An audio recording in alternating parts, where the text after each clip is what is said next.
I'm going to show you here real fast what the first and second derivative actually means. You're going to want to notice it's an essential concept. Consider y of x is equal to cosine of x, shown here. Y prime is a minus sine of x, and y double prime is a minus cosine of x. What does the first derivative mean? The first derivative of the function y is the slope of y. Here the slope is negative, the slope is positive, negative, positive. If we look at y prime, what is the value of y prime in those regions? Well, y prime is negative in this first region where the slope is negative, positive, negative, positive. What happens to y double prime? Well, y double prime is a minus cosine of x. That's the curvature or the concavity.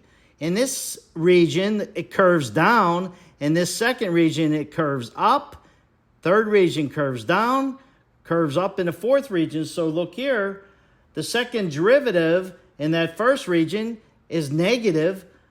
Second region, positive, negative, positive. That indicates the concavity. So here it's negative, it's curved down, and so forth. So that's the answer. Please click the like button to get more content and essential tutorials. Subscribe as well for future updates. Thank you.